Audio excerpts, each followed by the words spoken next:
Dear Amy, Season 2, Episode 3, Ziak 2, Vanlal pe ki fanay. Hetiang hikain bel du lovea, kain me velo, tia tumbur tsunga punwa tsungin Amy chu khuma athu fel ata. Zorin pui thom no pek niom tak, jeans coupe chet deuh keng chung chuan a kha tokin ama zorin pui po chu ava mel le pa zeu thin bok. Chuta adar thalang ma thu mek zorin pui po chuan nernang chunga Amy ron mel pa chuan. Man lai kor fual ringot khai harenga I thing thei emalom. Tharau thing thei berini aron tia. Amy thung chu atrap lo chau to. Keng yang de chuan eng po hai la tu man min mu ve thei chuang lova. A ho lu tuk thing ti mai atia zorin pui aron trek le. O ani le saruak khan omlati nia. Khatiang jeans kha man to chi. Hak po ka hak that phalo ngatania Ivan ne zia hi e. Hello top ro ti in. Amy kuta jeans coupe tet om reng chu ava phi zui soka. Ala du tok mai lo bok. Zani na nang chu thing devin kil khata ilo om le anga. In me tok vel via wang ron tile kherin Amy chu alo ner sak ringot. Zani na hian zorin puide trian hovin party satlia an buat saidona. Churakal ve tur chuan Amy poi asom ve nge bok. Somlo ma sela Amy hi chu akal vele don rim thova. Chu wangania akor fual par man lai zet khatha ka jeans hak tir alo tum ve ni. Tu maran hu ve thailo tir he tho ma sela. Zorin pui hi chu mi over chi ani ve rim. Sang pui alo tel ve donem. Amy naron ti chuan lu thing deuh narin. Mi par rim an tel don lo. Me che party bi kani. Zaidam takin naron ti vele mai boka. Amy po chu abu ngat aringot. Ti chuan ahun ron thlengin party na lampan chuan an ni pani po chu anin zui chuak le ta a. Amy chu aphur lem lo kher mai. Achane mem phelo ma sela aning ve top. Ti thei nei ve to miau hek lo le. An party na mun tur cafe nuam le changkang tak an va thlen pheilai chuan zorin de thian ho. Me che panga zet lo omin zorin hmel an hmurual chuan an rak chula. In kuain an zuang ngal tor mai. Helai muna thian ho hi hun rei tak a hmu lo te ve kan nia. Phaya ombo te le foreign lama cheng ta dai te an ni hlom ne. Kumenge mo za liam le nuwa chu tiang anin mu khom chu adana dangin nuaman titlang tak zet. Thuang u zanin chu cafe kan ta ni ringot mai. Midang kha kheran ngai lo o. Anjinga sambuang le pian nal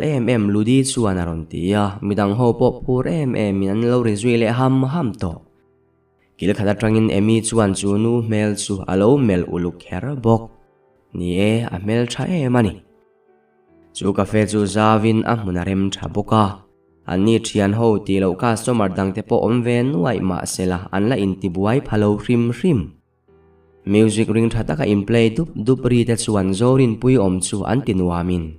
Hetiang boruak hi akhat ta dewa nuama ti fal bi ke mohti mai turani. Thut po chu thu le thailo vinat ho seka. Akhat to kina thian te ho chu thla lak sak areng ringot.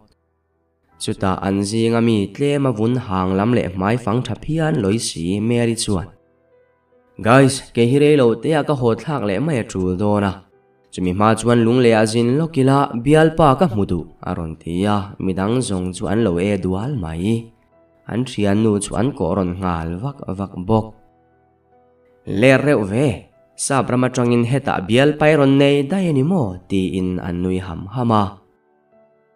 Chuti chung chuan an thil order te ka waiter inaron pek felta ka wangin an han eile te phot. Soi turan phetlang in an rile ham thin bok ne. Amy ti tur hello chuan an ning ta deuh nge ni pon lama a chua santa. Chulai mun vel chu afang kwal ta mai. Cafe po chu lianin a zau tha ti to na ka lain a che vel ram chu ala zau zok fe ti theya.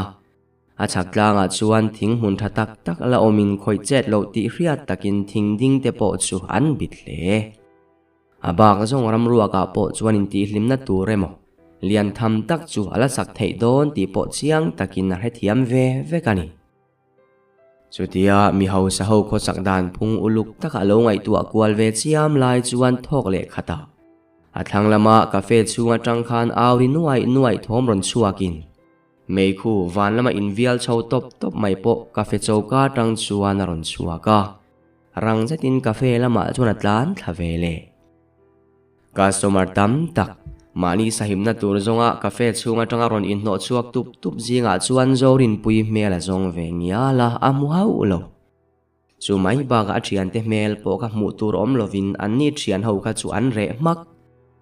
cafe nuai chia hi asiam na chauka nin achung zo kha cafe chu anita a chunga chuan mei khu chu azamin azam pui mup do bok ne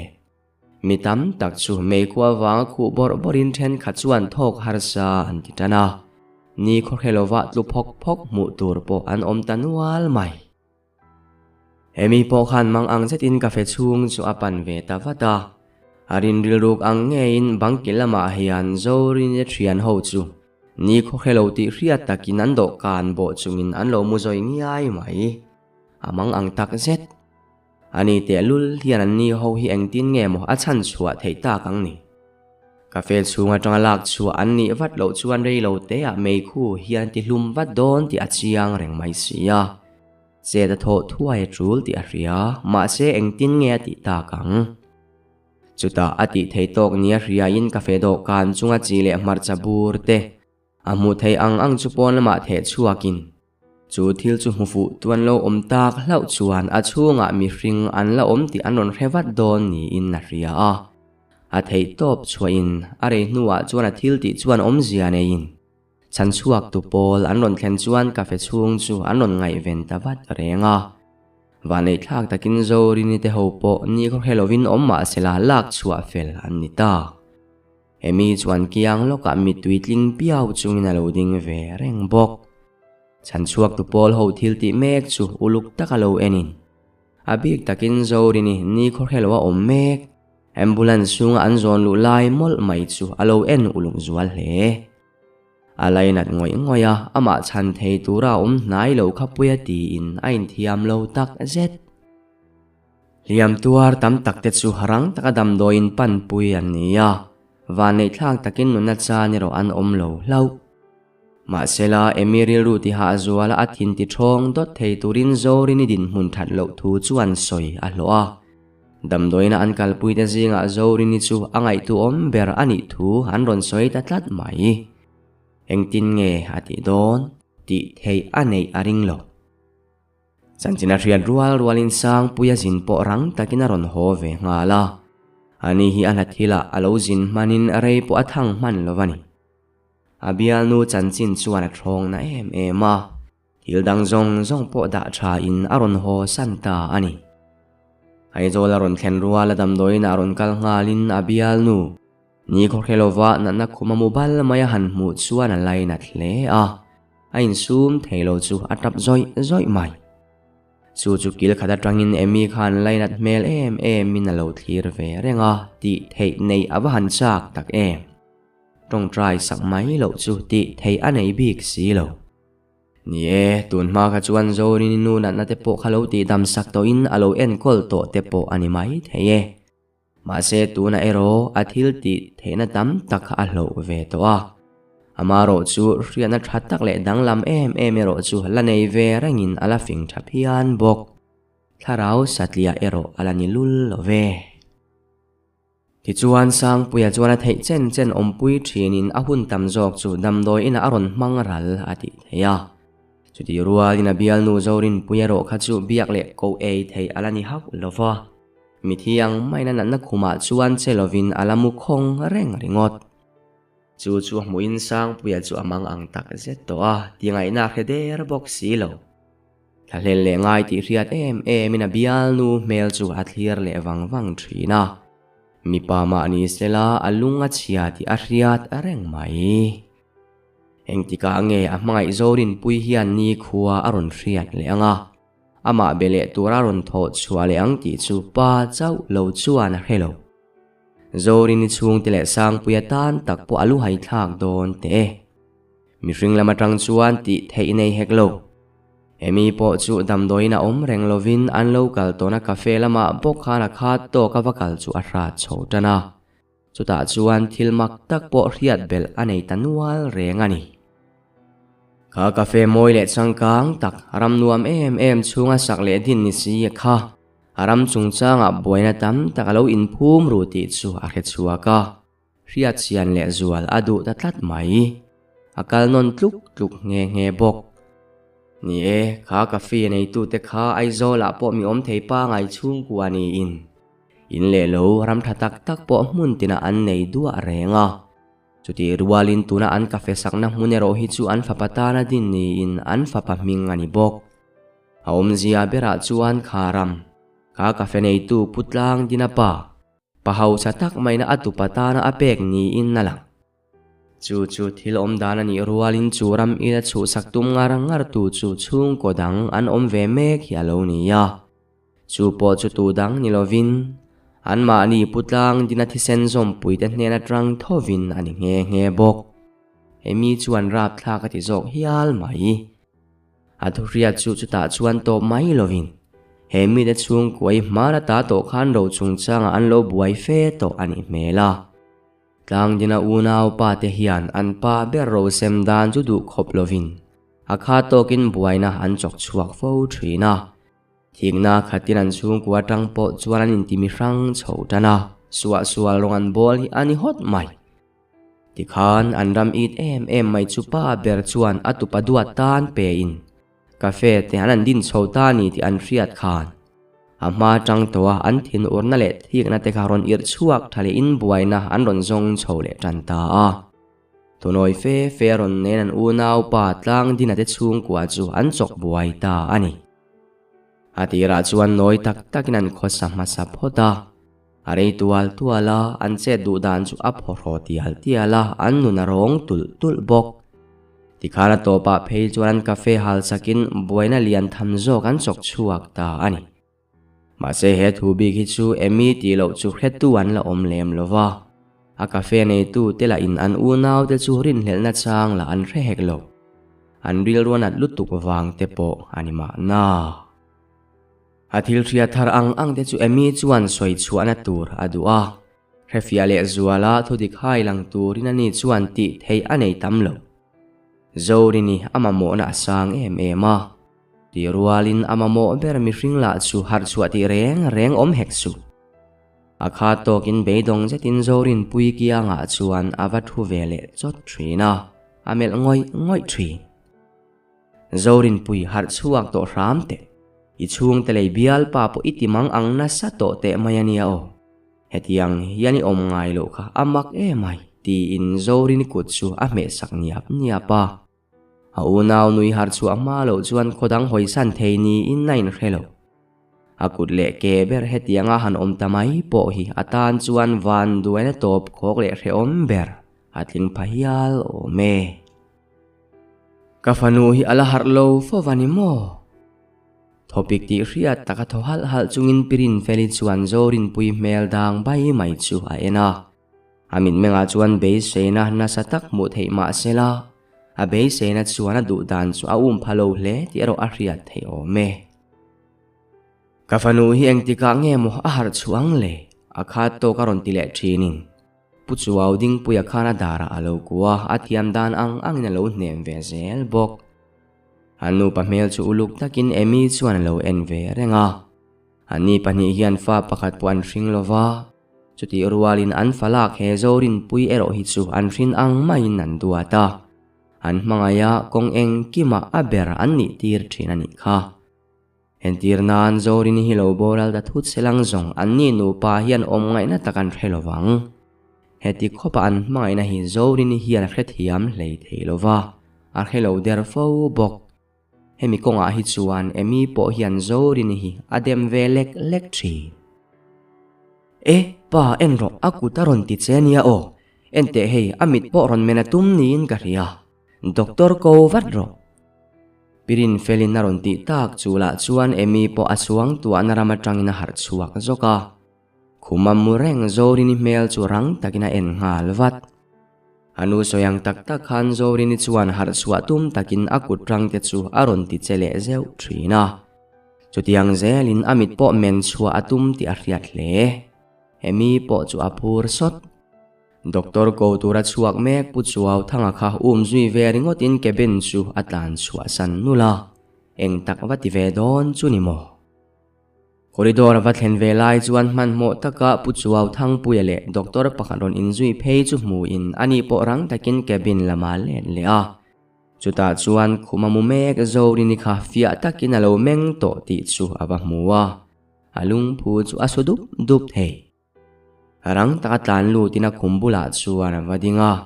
aku chu chel sakina mita chuan a en tareng mai heti lai hian zori ni chu ron meng chuak ve to ma sela amit meng ala har fim lo ang reng hle a ameng vai riai bok tin akiang lokading reng emi po chu mu angina om hau lo kafanu I har to tiro I thaim I khoi lai nge na han soite ti in pirin feli chuan biak har tumin na lo ko renga chuti lai chuan doktor le put chuaw po kha an lo lut ve chia bok chuan man mo takin doktor chuan a thei angin na han chek fel zunga ama ron zui tel tu nar sin lo pui ve avat bok rang taka drip khai nga langa yang a choi lo na rei to a taksa hi a chaw hle dorani tuna chuan amit hi meng ma sela a kho muin om zia ala nei vak lova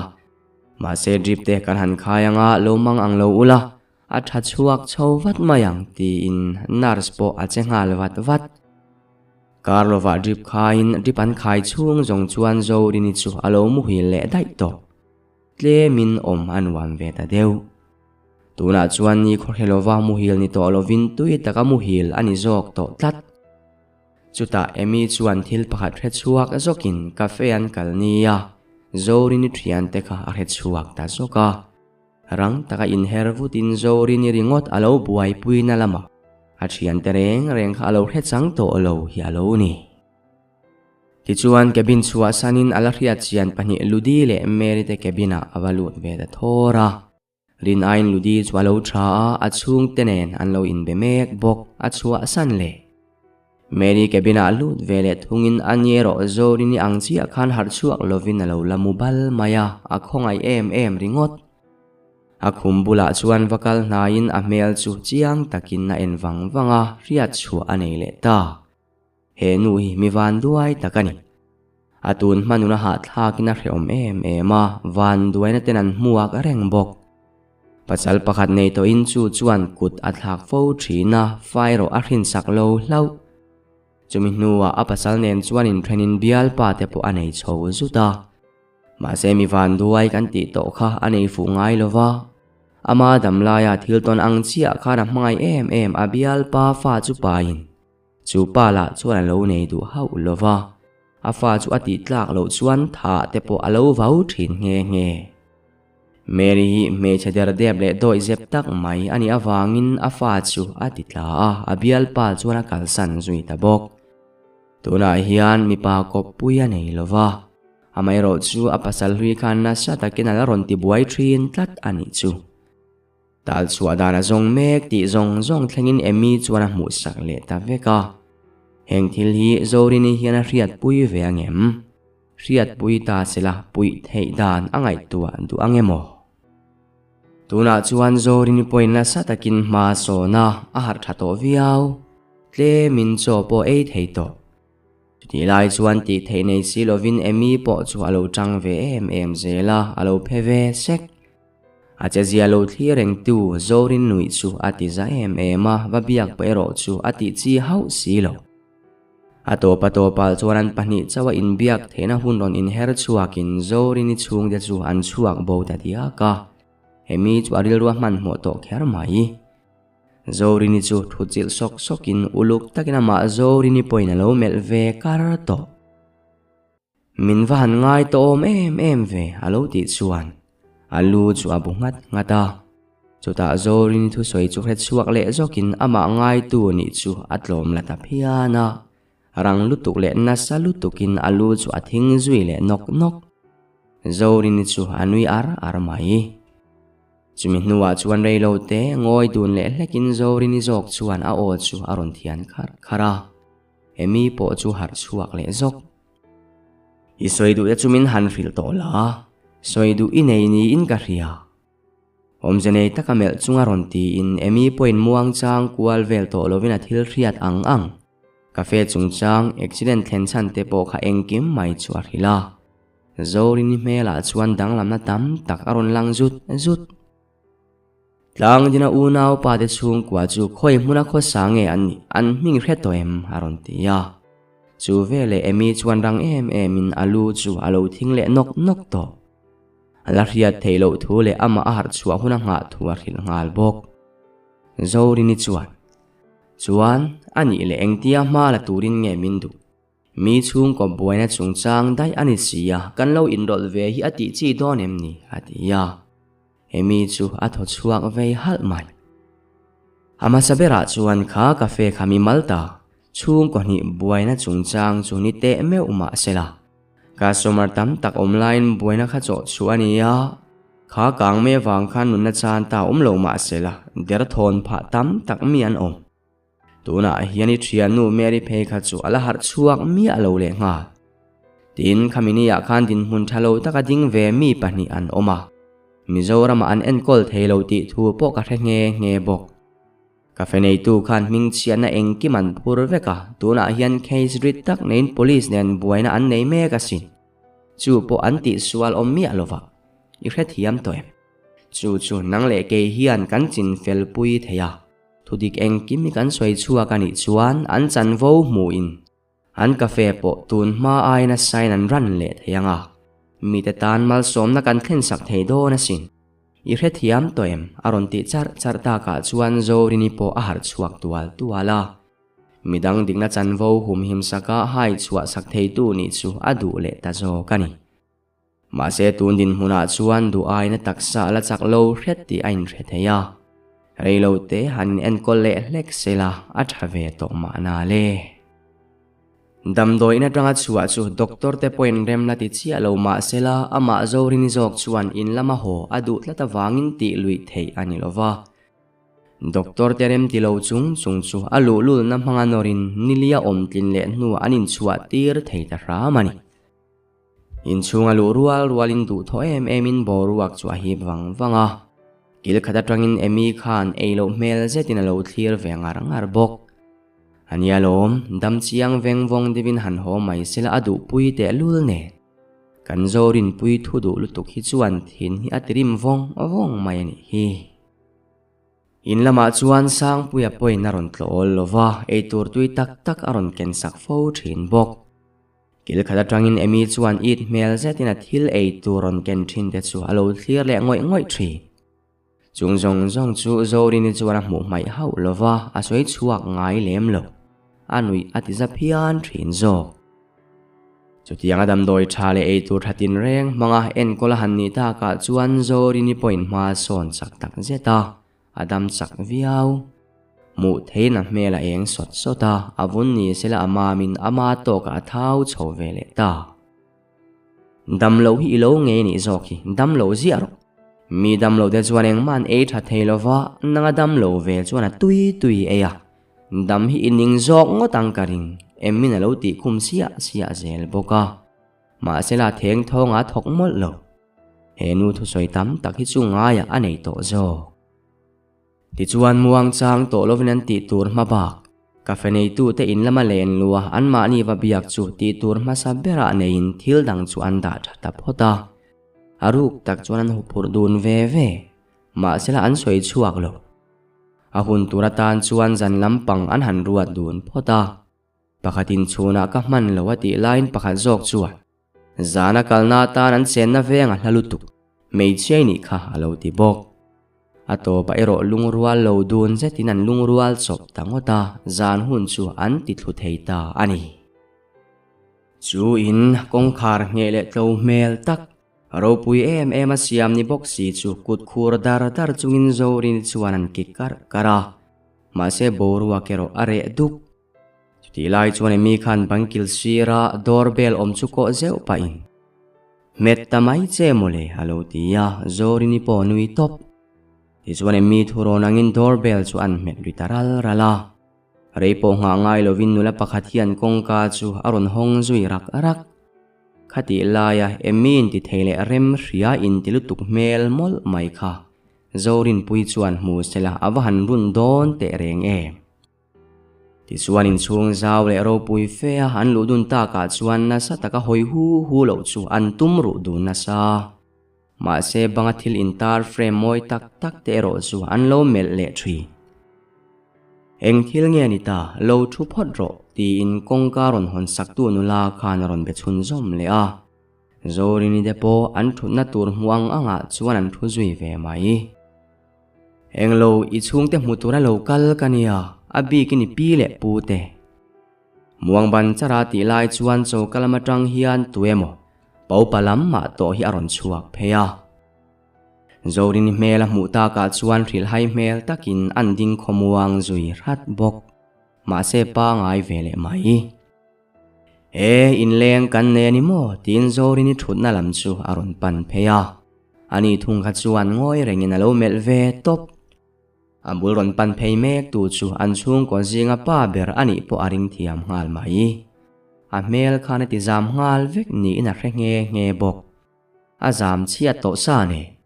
Emi chu mi hring pa ngai aron chang thut sela engkim hi ron buai pui jok mai sela adu tak zet. Tiang thil vel hi ngai anei thei thot lovani. Nula khoya tanga local nge ni eng thil ngei du ve tak le.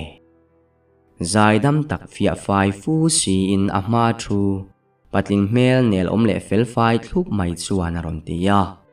Zorin pui chu akur chelo chau to. Ai zola om ve tho hi kania chuan kapu nang ma hi em ni. Putlang dina ber chu ti in atong kam thiam lovalea.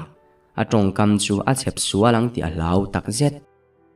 Chu ti nagalain ama thu patling la khan fia zet tin alola en reng mai box ya aril ru chu ha lua to.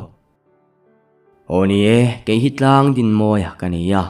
Hein chunga pa ber hi kani bok. Chuan I local chan chu han soi to ro le aron ti tak dap dapa chuan zorini po ain siam thave ta sau sawa pangai takalana du bok. Kapu heta hian in chung kota na hria tur poimo lutuk ron soi tura local kani. Englo I oi kherlo mai the. Kan hril tlang top che anga. Ke hian mi thi to tharau ka mu theya. Chu thua soilaya putlang dina mel mol mai chu amutu tan po mu nom tham atlinge. Ameng zau ko ka khodanga hoi thei to lo. Ama zorini chunga ringot chuana mit aum towa makati mel tak zet. Engtik lai po in chu tharau chuan min chen chila ka kianga umbok. Tin pakhat chau ka mu thei lova tharau hrim ka mu thei ti na ni chu. Ma se mo kapu he tharau hian min ti buai ngai lem lova na sa takin min pui thin zo. Kei chau ni lovin buai na lian tak tak nei tan pui ngai te po ke ma kal tlang na lo pui to thi. Thudik engkim ma reveka atan chuan harasalo. Ka soidu tak zok chu man dewa khan ka thian tenen in cafe a khan kan ron chol ve a nuam po kan ti khop mai. Ma se kan chol ni taka khan cafe a buai na oma kang me chua kani kha. Kamituma khan kele ka thian te pani ngot po mei khuwa wangin ni khor helovin kan lo om pha ve a tuna ero chuan kan thato lutuk. Kapu so cafe in sakna ram zau tak so nang ma ni ta nge ni em. In mingin engki makal tak zetem. Nge chu pui tu in nei thin jok ti zep om mi alovin min hril lakadu ani.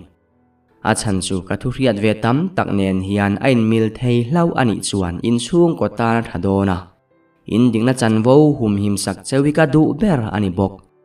Khonga in min chang ta che ti in azam na te po kha abo chan ta boka. Atong kam po chu apa ngai sot le. Tin nama po ain ring tok chole viau bok. Asoi zo nuwa chuan boruak chu adai deuh duak theya are tlok mai. He patling hian an chung ko chan chin chia zong hi abula asoi vek duangem. Asoi du lova angoi makani zongin an ni thian dun hian ti thei an nei tlem khopang le. Ma selarin lo tak main putlang dina chuan thodan siam thasau savin a o aron thian khara. Ama chu fia takin aron melle tareng mai. Nula tun main ka mungai hau lo chea ka riat zong lai ni heklo.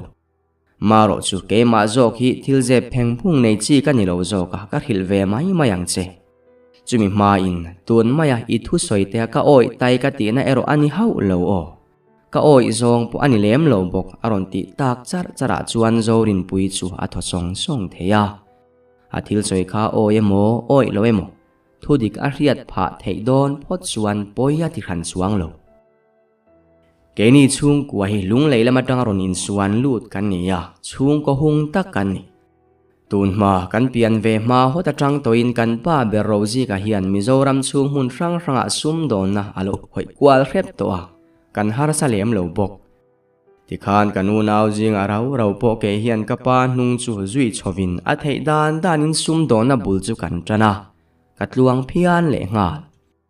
kaunaw dang te kha chuan ezon na rang nein sarkar hathok an ni fura ka changchia khovel moya thung hi chu ezon na nget nei lo rem thoka tal ve mop chi ani tin chung kwa poina kan chom do le kan buai pui ron ani fo bok heni chung po hian a unaw te mi za derna le hlau derna chete ma nei thei ngai lova a chapo em mai ani ti chuan kan thil zung chenga unaw zinga thu oi le nu le pare za thiam berke chu ka pain min du sak chovin engkima kama khuwa aron ti eng ta ema in mun le ram thatak tak po min penual reng ani kha chung zong chu kanaw khovel moya chuan thevelo thei hek lo min thi kin min era anu pui fanaw tenen tang kopin ke ni chung kwa chu min ti buai fo reng ani in nai ta kho sai ti lovin kanin mil thei ngai lova min ti buai le min ti thin rim dan ding wa tan zonga huat na chan tur kan han nei lo te lul ne tuna chuan unaw piang mun ni si ka mel ma kanin chuata ani tangot mai nie iron soita cafe kan sangnaram po so min chu puya min chu sakan tuma mania kang mei chu ka po khan anin nam noi ti chu kan heru vek ma sela chung kwa unaw in mu thiam lo kha thalo ve kan ti awangin kan ngoi zo kani kan ngoi wang hian mi tam takte point thiam lo min chan tira liam tuar zong te chung ni se mo kan phur vek bok tun lai chu kan chunga pikin kan chung ko thoi ai pik hlua ani bere aron tia a soi zong ringot po chuan a tho hok thei a soyang tak khan aril ru ha mel tak zet ani chuan pudin engtia malak zel ngein tum tak lo tile in emi chu amel zawa ani po kil khata no pang thu oi ang mai hian fel fai takin alo thu dia mai a chei lo milim ang mai ani kan ngoi theilo to pathenga ni lo chuan kan ngoi to pang tia alo chan le ta ka chuan zo rin chuan ti ngai na a khelo zui ta le ole in thu thualom tin a thut na chu a tho sana ani chuan kan kal photang tile puwa tin emi chu mit mei manga signalin an chuaka chuta anung loka chuan ria deuh nok chungin emi chuan aron zui ve dat engwangin ngei chua ngota iti turila zo fel reng hleine aron ti chuan zo rini chu ading data hoilet vutin emi chu amel wanga enge ka ti tur dang chu ka ti thei chu ti khana zo to kha chung kwa thi sanin zoman nia hereng chungin an ngoi puya ke hian enge soi thei ka va nei toang mi chung kwa hianin rol buai ka peilo ka ti to kha tin malam chu apan san lea emi po chona zui ve zel ringot nilo zorin ti thei ila nei don lo ngak ro ka thu riat ru hi athengani nga chuan ti thei inei em ang alo ti vele a ma sela zorin in abenga chungong tlat to motora athulut dai bok in chungan lu thlengin tuma ma tong chua zayan rel to lova zorin line engdang ma ngai tua chun zom du to heklo emi khaning thu nge soya engthil nge thleng tura soiti vela buai pe to lova amu mak akum sira tangin emi chuan akho sajia chu ngeilo mel zetin lo clear ve tlok renga aner sak reng bok he naw lu le ti mo lu tuki asiam that thei thot lovani e ti chu aril waron ngala mana tang to khana thui adu ema ti fu anei mang chuang bok silo omzi omlova alulul ve ngot hian omzia anei thui lo zia he nu atang hian achiang viau ome zorin ril ruwa reng putlang dina te chung kwain hunan sang le to lova tuần mang thấu khana hun chu khoral le in ni tin dora thua sang puyanen po anin huni tin le to chuti lai ne mi thung kha chu pon lama ama buai na buaya in chunga mu turat lem hle chuero kan zorin pui chuan thria angin na lang lova angai ven bok hek lo zan khatero chu dora tanga ho in chunga lu rualin tv chunga emi lo thu ar chu awa mu ma sabera amel zok kaltlang mai tuma in chung panna step pan lai chuan tv ana lo thungoi reng anu zok khan aron ko thuta ading chat boy tlailam chanchin thari lo en ve ma te hey mani cafe in ba chol na te anei tu te fanunau pangkha a chhun thil ei zo atlu topa achil phuana tla boka a thiringo tan ti hi an mani cafe chunga thil thleng tho ani le boka amak zo zai khop mai tur te hian an hrai nge moni don ni ti zui nuwa in anu thil soi chuan tle min ati dang lam ve det ngai ven zui vak ngai na ero a he chuang si lo in chung panastepa chuan chho zui ta thovin angoi renga aril ruwa ero anu thu soi hlir kha thung si rumalu rualin emi po kha aron thleng chop chir ngala arak chun zom ngal char ani ringot ka soi kha ti turin ei don ka ti che kha aron ti ma saberin zorin chuan lo mel zui ko ka a eng bera chuan mo ti tur ka nei le don an fanuin thila ei sual pala athi pui bok chuta chuan nge ka tan ti tur om police in an ti tur chuan thria an ti vek mayang atia ma se emi thungero chu adang du haulo zorin pui ingo hi tingol viau lo te tuna hian somi le chung kwa son buaina lian thaman tok chhome ka chu po an thi sen zom pui te hna trang ngei ala ni zui nang hian thu dik ria tunge he thila hian in rola tu berin nge buaina chok chuak thin ti poi hrevek engwangin ngai ngoi yareng thu dik chu ba soi chuak mai ro lau in em ni ti pia pin tun tum chu athin rim mel tak zet zorini point makati to zok hialani emi mi chung ko buai na ni hi dik tak chuan le lam chung kwa pon heng zong thlen tir tu chu tu tenge an ni an hevek thova an zep tlada lo mole ke hian engma ka vati kolo to pang ngoi la fu zok ati point emi chu ala dang du chuang haulo angoi thei tlat lova na sa taka alu thing nokin ameng sen le vek to zorini po chuan om dan maklu tuk chu a hlau lek to mayani ipuang zar em ang tin room chu a chua san nula zorini nuam tilo chuan in hnuai thlengina thlave ngal bok ma sela in hnuaya zuk thlen chuan mu zui tur om lovin emi chu a bole dai to chauka chuan a hoi ringot anu chuan lo mu fuin boy engei zon chiama ivan hoi kwal na save aron tia zorini po a har vele chau engni lo thli kha karon uma an ti heu mai chu anu le anaw ma liani khan an lo mel zoka an hoi hai na salutuk soi zui tur po khelovin pirin felipo ati vn lai chu a ofa aruma lu san ringot zorin pui thoro tho ngal ro che ta che ti ngek thoma hria ta ka chuan zorin chu ain per tho zui zoka abuai le na sapek hle ma sela bulloka emi lo ding renga mu ta ka chuan pa ngai le main a khisuka soitur em po he chuang lo thola tuk thuani ei fel zawa ti tur kan nei don ka hil ang thlapin kho sang che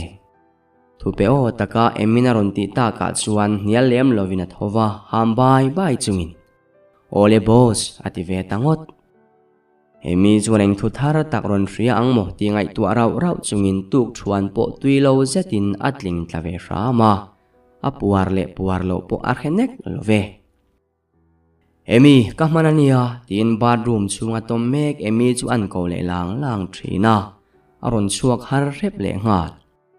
eng tak chu ti veang mo ti alo ngai tu amek line emi chu sampor zetin aron chuak chapa zorin nui chu ati za kher mai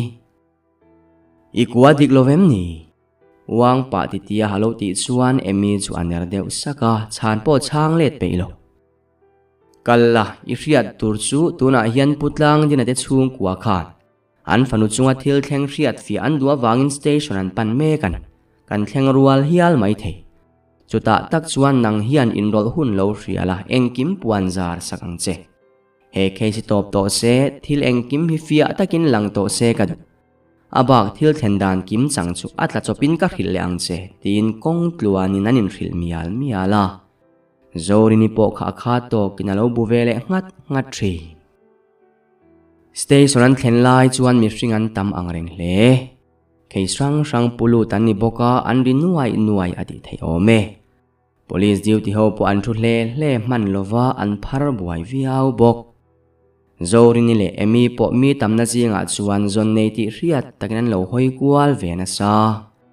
ma se chutian lo hoi kwal ve vak lai chuan station kota motor na le changkang takhi aron ding thum ve ta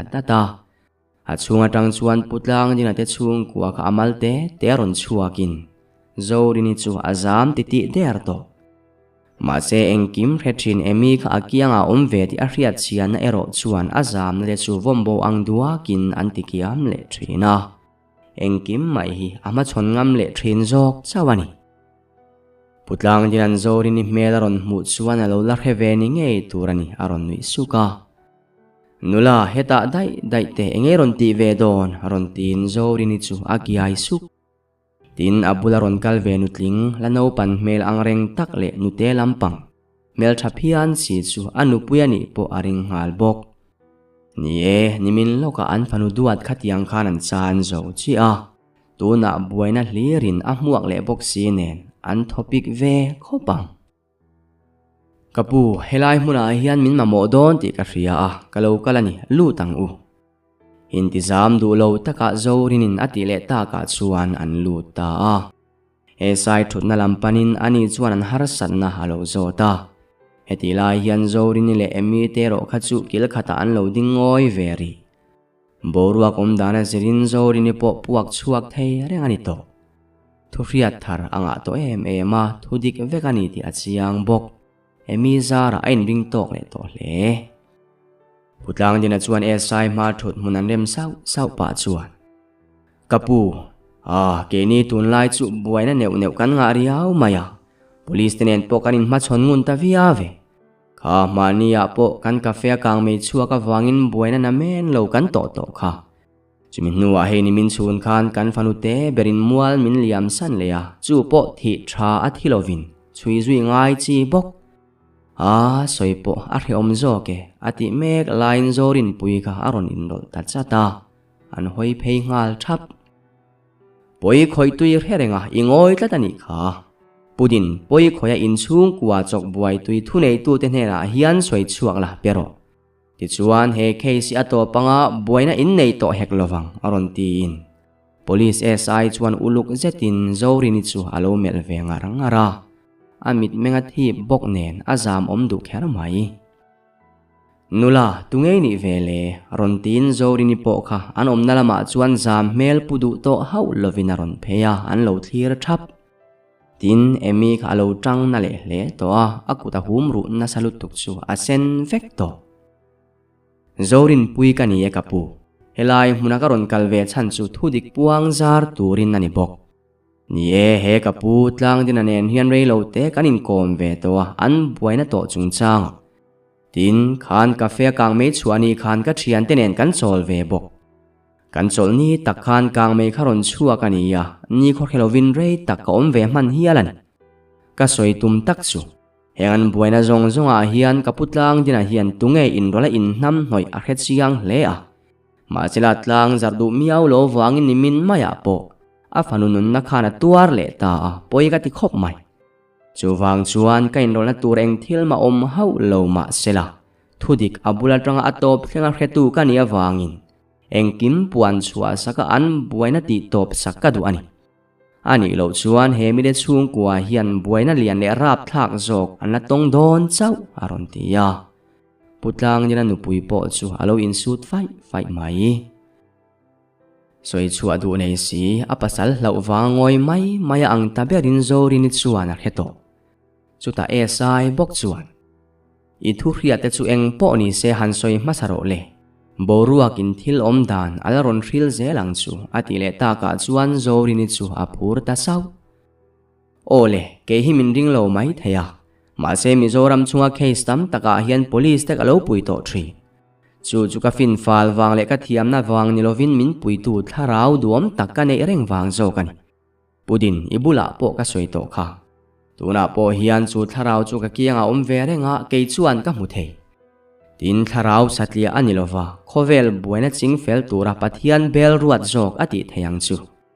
pudina te chung ko buaina po atira tanga engkim min thril tuania ke poina tira chuan ka oilo chu ba ka mi chung ko buaina ring lo rol ve ha ka du lo wangin ngoi ka thang ta a ma se he an buaina lian tuala nakina phei chuan an mang vek lowang ti asoi theilo a chan po pudina u naw pa pu khovel moya khana u naw pa de chung ko ya I chi ke ma wangin tur ma rai hlum vek adu thu asoi to tatani ti chuan an fanu khatu thang ya ni in rin ta pudin nimina in chua bo lai khanin cafe u naw pa kha lo kala saju tura ron keng bok ma se I chou kan hathok te khan engya kenan riat puilova an ngai even heklo ti chuan I fanu chun thil ei tur an pe ka khana rukin saju tur chu apol saka khatiang bo ruwa kha in tong ta an heng zong i riat nu hian thil ti swal tui ila zep tlat don ize bo reng chuan amalte tein in la tuar vek bokang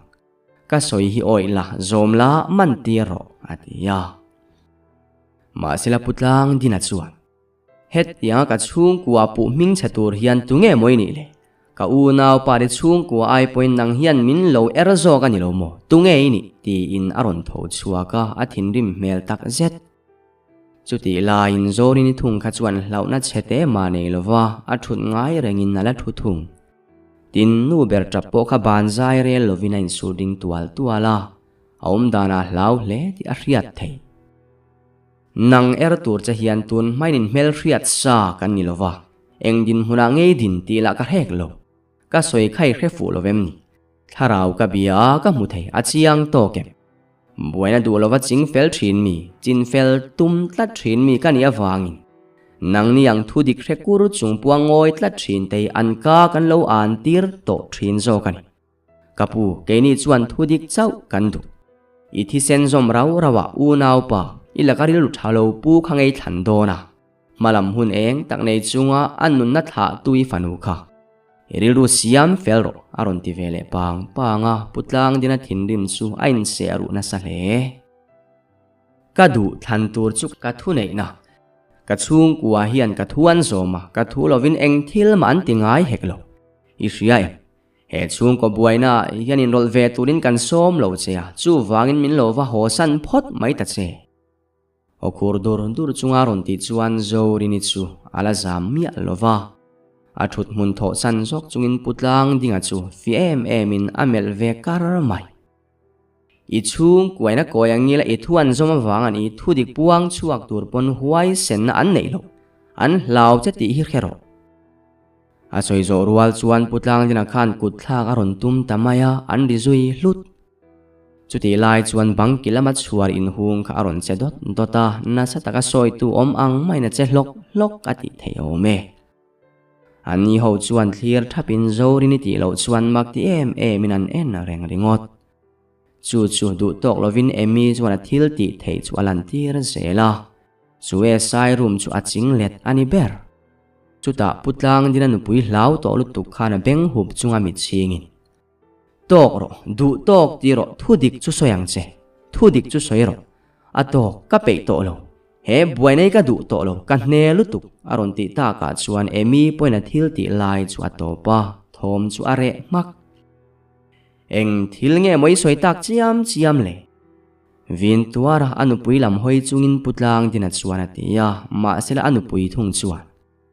ka pe to lo atira tanga top thlengin buaina min thlen olova I revek kan thup saka chung ko mual phole buai kan du lo wangin kan ngoya ani em to lo tuna chuan eng thil rap thlange kan chung an thlen tir tak hi ria thudik hi soila du to kang ka pe to lo aron tia he tharau mu thein ti thu soi ilo oi ngotang mo nang poi mol hle mai a soi zo rual chain anupui bok chuan enge ni vak do da soi chuang em ni thudi kan riat sa vek ani kharon soi chu kan soi du lo le ze bo lira ni kharon soi enge thudang la om chuang Kei chuan ka tuar thei to lo ti in chiang zatin e sai chu amela. Kapu he nula thil soi zong kha thudik vek nin kan pa unaw pa hian kan chung kwa buaina na men lo aron thena. Min ti cheta vekan man ngei ulaka du bok. Tual thatuani kha ati pia pa. Emile zori ni chu an nui sak mai. Chuti line putlang dina ero trong tura helova angoi mak. Chulai muna anti thei chu alo zo ta. Ma sela an chu asan main zori ni le bok chuan. E chuan mo kapu in chauka na thok te po zuwa lek suang cheu ati le rama an kalbo zuita ani.